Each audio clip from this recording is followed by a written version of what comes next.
Assalamualaikum dan hai semua. Saya Anu Afrina dan saya Adlisha. Kami dari Sejati Production. Hari ini sekolah kami mengadakan kejohanan olahraga tahunan 2025. Betul tu. Terdapat pelbagai aktiviti yang menarik seperti tarik tali, pembarisan, larian dan macam-macam lagi. Kejohanan olahraga tahun ini dirasmikan oleh Datuk Haji Ahya Arif bin Abdullah YDPPI BGSK Jati. Jika anda ingin tahu lebih lanjut, mari kita saksikan bersama-sama. Jom!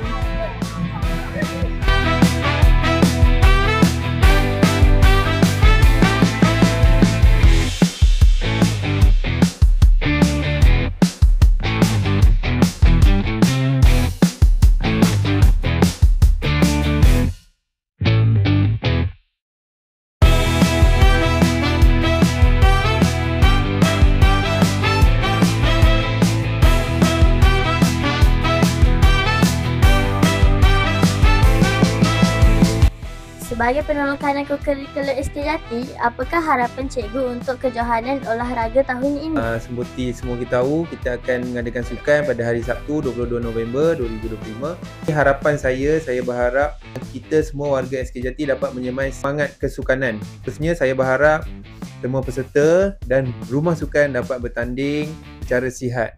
Okey. Akhir sekali saya berharap agar kejohanan kita berjalan dengan lancar dan meriah dan dapat memberi kenangan kepada warga SK Jati. Saya bersama bekas olahragawan 2024. Saya akan buat terbaik untuk tahun ini. Awak ada masuk apa-apa acara tak? Saya masuk pembarisan. Apakah perasaan awak pada hari ini? Saya rasa gembira dan agak sedikit segan. Terima kasih. Sama-sama.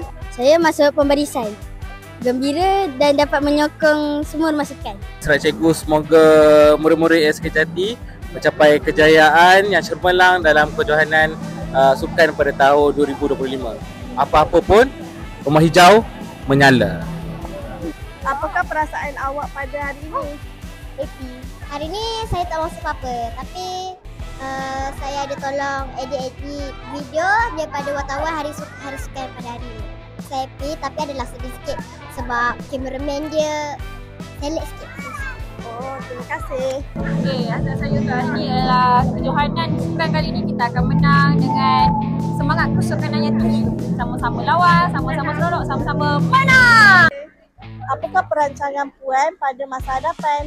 Tahun-tahun ke hadapan saya mengharapkan lebih banyak lagi aktiviti yang pihak sekolah dapat teruskan di dekat sekolah. Kita juga akan hantar kami di dekat yang lebih macam dekat daerah, dekat negeri dan juga kebangsaan. Terima kasih Puan. Assalamualaikum, boleh saya interview Puan? Boleh. Pada hari sukan ini, Puan paling suka acara apa? Untuk hari ini saya suka acara pembukaan dan juga larian murid-murid. Apa perasaan Puan pada hari ini? Gembira dan happy tengok majlis berjalan dengan lancar. Okey, terima kasih Puan. Sama-sama.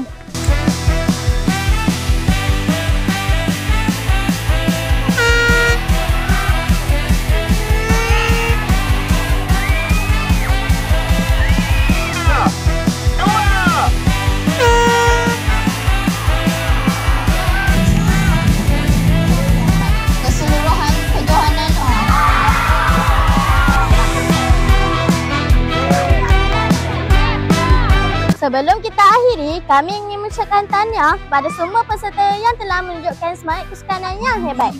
Tidak kira menang atau kalah, yang penting kita semua sudah bersungguh-sungguh dan berseronok bersama. Terima kasih juga kepada ibu bapa, guru-guru dan semua warga SK Jati kerana telah menjayakan Hari Kesukanan Olahraga 2025. Kami dari Sejati Production ingin mengucapkan terima kasih atas sokongan anda semua. Sampai di sini sahaja daripada kami. Jumpa lagi pada acara akan datang. Bye!